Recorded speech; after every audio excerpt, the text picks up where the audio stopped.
안녕하세요. 정보가 세상을 바꾼다의 인포뱅크입니다. 이번에 전해드릴 내용은 삼성전자 EUV용 포토레시스트 다변화, 인프리아 포토레시스트 적용 추진, TSMC 뒤쫓는다에 대해서 한번 알아보겠습니다.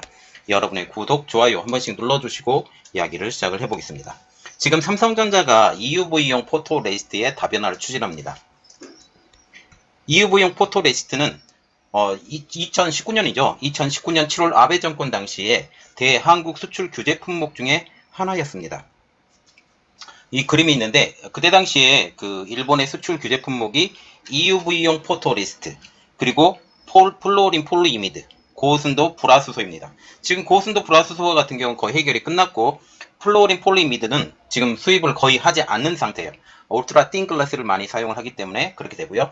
이제 남은 것은 하나 EUV용 포토레시스트가 남았는데 이것을 한국에서도 지금 만들려고 준비를 하고 있지만 더 좋은 제품이 있죠. 인프리아 제품. 이전에 영상도 계속 올려드렸었는데 드디어 인프리아 제품을 적용을 시킨다. 인프리아 제품이 특별한 것은 이전까지는 유기물로 되었던 그 포토레시스트였지만 이제는 무기물, 금속 제품으로 만들어지는 포토레시스트이기 때문에 이것에 가장 큰 의의가 있겠다고 보겠습니다.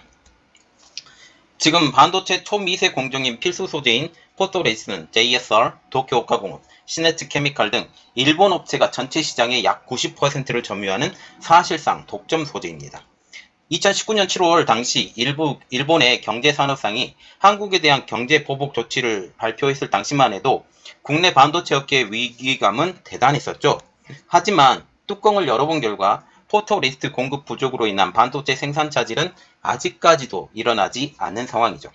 당시 국내 반도체 업계는 일본의 JSR과 벨기에 연구센터인 IMEC가 벨기에에 설립한 합작법인을 통해서 EUV용 포토레시스트를 우회 수입하는 데 성공을 했습니다.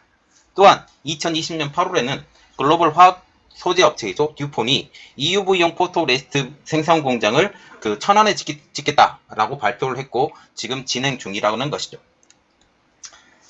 또한 2020년 7월에는 도쿄오카공업이 인천 송도에 있는 공장에서 포토레시스트 생산에 돌입한 상황입니다. 그럼에도 불구하고 제일 중요한 것은 일본이 다시 한번 목리를 부릴 수 있다라는 측면에서 계속적으로 EUV 포토레시스트의 공급 다변화는 계속적으로 진행이 되었어야 되죠. 그래서 이런 말이 나오고 있죠. 삼성전자 EUV용 포토레시스트 다변화 미 인프리아 포토레시스트 적용 추진입니다. 삼성전자는 수급의 주도권을 갖기 위해서 EUV용 포토레시스트 수급을 다변화한다는 입장이죠. 이를 위해서 미국 반도체 소재업체이죠. 오레건에 있는 소재업체이고 스타트업 기업이에요. 이 소재업체인 인프리아에 EUV용 포토레시스트를 생산해 적용할 계획입니다.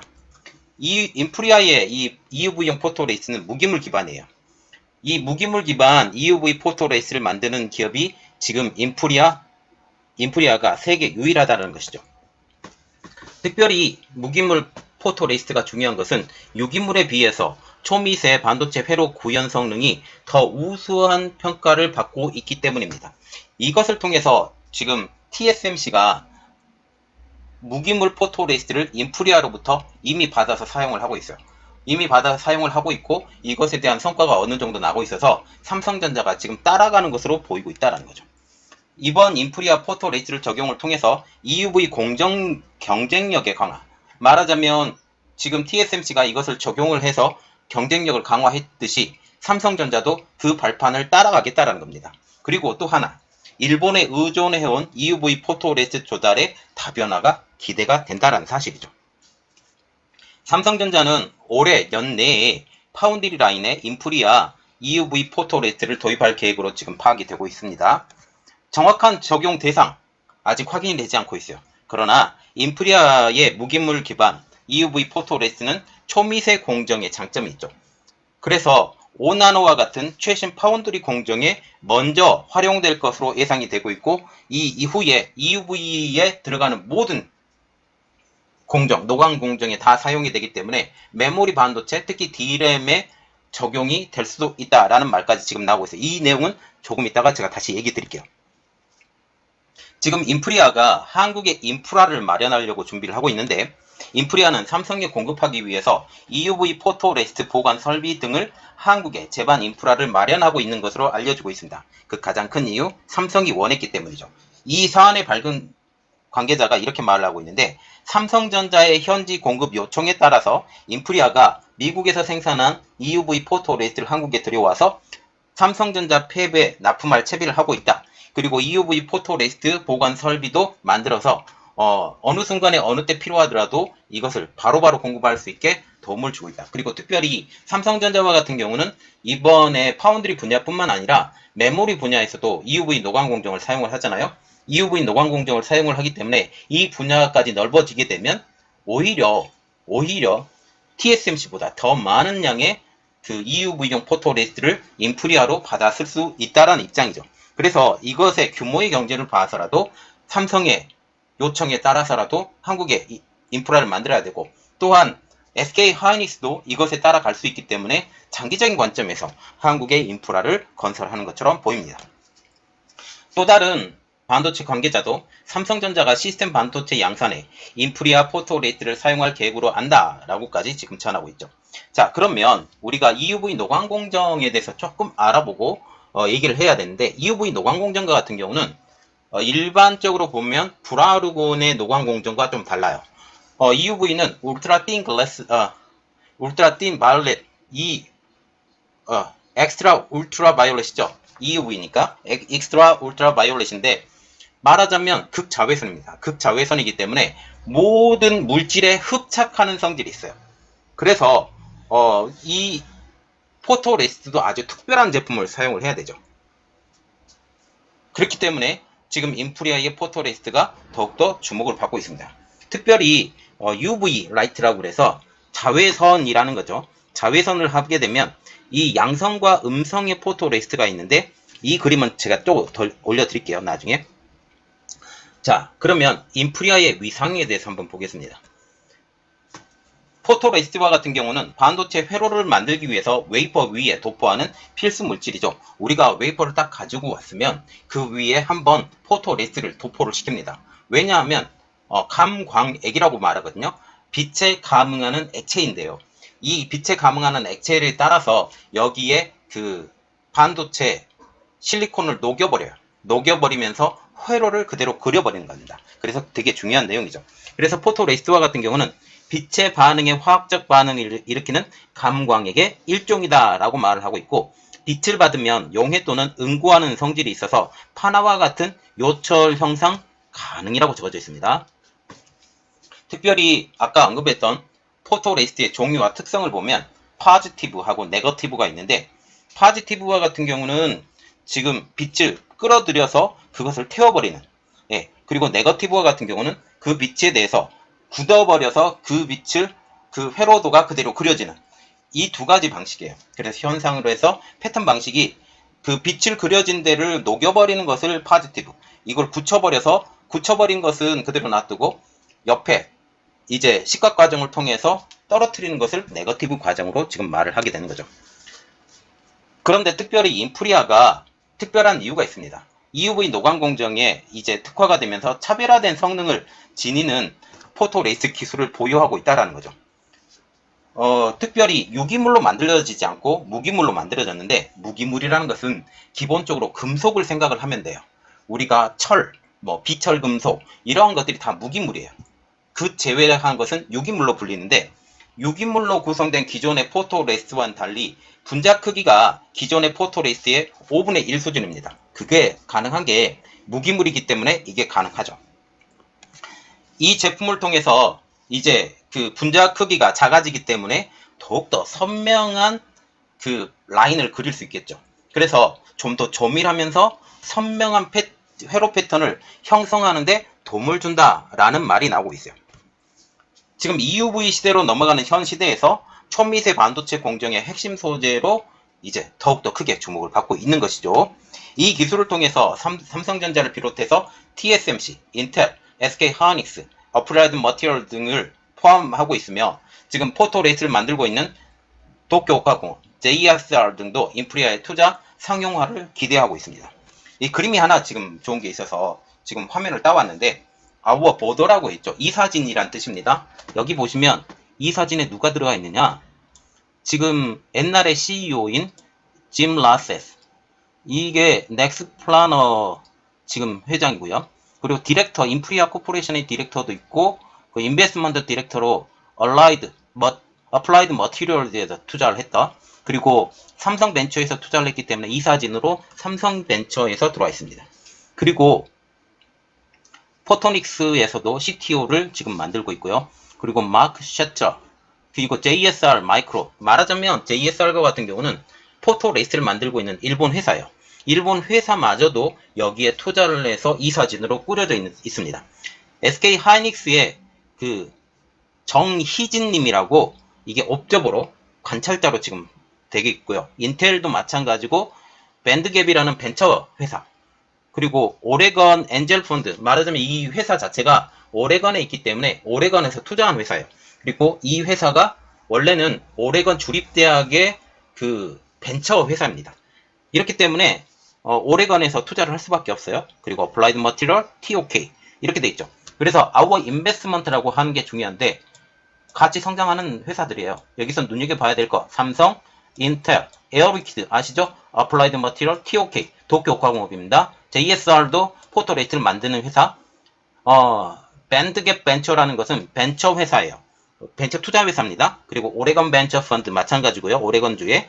그리고 SK 하이닉스, TSMC. 그래서 우리가 눈여겨봐야 될 회사들 전부 다 들어가 있어요. 삼성 들어가 있죠. 인텔 들어가 있죠. 그리고 SK 하이닉스 들어가 있죠. TSMC. 다 여기에 투자를 한 회사들이 다 들어가 있는 것을 우리가 확인하게 됐습니다.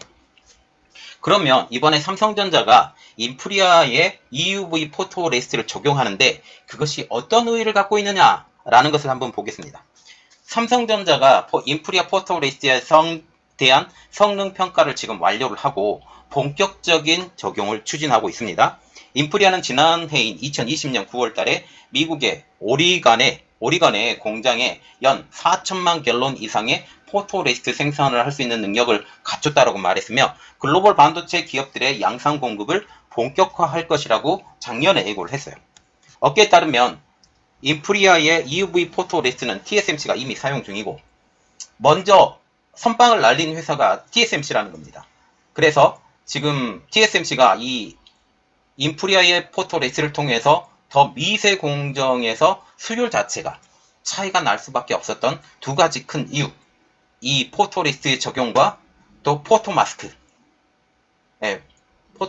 적용, 이 두 가지가 있는데, 이 포토마스크도 이제 삼성전자에서 적용을 하려고 생각을 하고 있어요. 왜냐하면 지금 삼성전자와 같은 경우는 이제 물량 자체가 훨씬 더 많아지는 D램 공정에서 EUV 노광 장비를 사용을 해요. EUV 노광 장비를 D램 분야에서 사용을 하기 때문에 이제 빠르게 수율을 높여야 될 필요성이 느껴지게 된다라는 거죠. 그래서 포토 마스크도 마찬가지고요. 이제 포토레이스도 인프리아 거를 사용을 한다라는 겁니다. 이미 TSMC에서 사용을 하고 있고 검증까지 마쳤기 때문에 이제 삼성전자가 두 번째 주자로 지금 들어간다라는 거죠. 그래서 이런 말이 나오고 있어요. 이번 삼성전자의 인프리아 포토레이스트 적용 의의가 가장 큰 게 뭐냐? 초미세 파운드리 공정 강화입니다. 반도체는 회로 선폭이 좁아지면 좁아질수록, 즉 미세화가 되면 될수록 반도체 제조가 어렵습니다. 미세한 선폭을 이용함으로 복잡한 회로를 제작을 할 수가 있지만 더불어 반도체 결함의 가능성도 증가하기 때문이죠. 이 반도체 결함의 가능성을 사전에 좀 차단할 수 있는 것이 좀 더 좋은 포토레이스트의 사용입니다. 이는 이후에 반도체 성능 및 생산성 저하까지 불러일으킬 수 있는 것이 지금 미세화 공정의 가장 큰 단점이죠. 특별히 인프리아 포토레이스트는 무기물 재료, 말하자면 금속 재료를 사용을 하기 때문에 초미세 회로 구현의 강점이 있고, 그리고 EUV 공정 중 의도치 않는 결함에도 크게 개선할 수 있는 여건이 더 큰 것으로 알려지고 있습니다. 이러한 장점으로 인해서 삼성전자가 EUV를 가장 많이 활용하고 있는 파운드리 공정 강화에 기대가 된다라는 거죠. 그리고 이제는 D램의 생산에도 기대가 되는 거죠. 또한 수율 개선에도 기대가 될 수가 있습니다. 지금 삼성전자가 5나노 공정의 수율 때문에 되게 애를 먹고 있는 상황이에요. 그래서 이것을 획기적인 개선 방안을 마련하기 위해서라도 인프리아의 포토리스트 사용, 그리고 포토마스크의 사용, 이것은 이제는 필수적인 내용이 된다라고 지금 보고 있다라는 거죠. 특별히 인프리아 제품의 도입으로 삼성전자 EUV 포토레스트 수급이 다양화된다는 점에서 더욱더 큰 의의가 있겠다고 지금 보고 있습니다. 삼성전자는 현재 EUV 공정을 위해서 JSR, 시네츠, 도쿄 오카공업 이 일본 업체들의 포토레스트를 사용 중이에요. 아까 인프리아의 옵저버로 지금 JSR과 도쿄 오카공업이 들어가 있는 것을 봤죠. 얼마나 중요한 내용인지 여기가 보고 있다는 거죠. 2019년 7월 일본의 수출 규제 이후 벨기에에서 포토레스트를 들여오곤 있지만 이는 JSR이 IMEC와 합작한 회사에서 결국 들여오는 것이라는 거죠. 결국 일본의 공급망에서는 벗어나지 못하고 있다는 겁니다. 또한 한국의 EUV 포토레스트 공장 투자를 발표했던 미국의 듀폰도 아직까지 EUV 포토레스트 공급망에 진입하지 못하고 있는 것으로 발견되고 있어요. 특별히 이 공장과 같은 경우는 2023년에 완공이 될 예정이기 때문에 아직까지는 시간이 많이 필요한 상황이죠. 이러한 가운데 삼성의 인프리아 포토레스트 도입, 이것은 일본이 중심이었던 EUV용 포토레스트 수급에 변화를 예고를 하는 것입니다. 그리고 브라루곤의 포토레스트와 같은 경우는 동진 세미컴에서 한국에서 삼성에게 제공을 하기 때문에 이 부분은 어느 정도 커버가 됐지만 EUV 포토레스트는 인프리아를 통해서 이것이 수급 편성이 지금 바뀌게 된다라고 보시면 되겠어요. 또한 이번에 삼성의 결정을 통해서 향후 업계에 지대한 파장이 있을 것으로 전망이 되고 있어요. 이 공을 쏘아 올린 것은 TSMC지만 더 많이 이 포토레스트를 사용하는 기업은 삼성전자가 되기 때문입니다. 무기물 포토레스트는 시스템 반도체인 파운드리뿐만 아니라 메모리 반도체 EUV 공정에서도 효과적이기 때문에 향후 메모리 반도체로의 적용, 특히 D램으로의 적용이 확대가 될 것을 예상이 된다라는 거죠. 삼성전자는 인프리아 포토레스트 적용과 관련해서 소재 공급사와 관련된 내용은 확인해 줄 수 없다라고 하고 이 말은 마쳤습니다. 자, 지금 보시면 EUV용 포토레스트 개발, 이것은 제가 2년 전부터 필요하다라고 하고 있고 인프리아에 투자했다라는 기사도 올렸고 이제는 이 적용을 한다. 이 적용을 한 것이 먼저 적용을 했던 회사가 TSMC가 있고 이 TSMC가 이 적용을 통해서 수율도 높아졌고 이러한 것들을 봤던 삼성전자 입장으로서는 이제 적용의 시기를 늦출 필요가 없어요. 늦출 필요도 없고 그래서 이번에 적용 공정을 한번 해봤고 확인을 해본 결과 괜찮은 것 같아서 이제 적용 기사가 나온 것 같습니다. 이것을 통해서 삼성의 5나노 공정, 그리고 나가서는 3나노 공정, 2나노 공정, 1나노 공정까지 공정의 수율이 높아졌으면 좋겠고 물론 수율이 높지 않더라도 물건을 파는 것은 지장이 없어요. 물건을 파는 건 지장이 없지만 그래도 이득이 남아야 되잖아요. 수율이 높아서 이득이 남기 때문에 이러한 것들을 사용을 해서 삼성전자가 더욱더 커갔으면 좋겠습니다. 그리고 이것을 만약 삼성전자가 성공을 하고 이것을 적용에 안착을 시키면 어떤 일이 벌어지냐, SK하이닉스도 여기에 적용할 수 있는 좋은 원동력이 될 수 있다라고 보면 되겠습니다. 이번 내용은 여기까지였고요. 저희 내용이 여러분들에게 도움이 되셨다라고 생각을 하시면 구독, 좋아요, 그리고 알람 설정까지 부탁드리겠습니다. 감사합니다.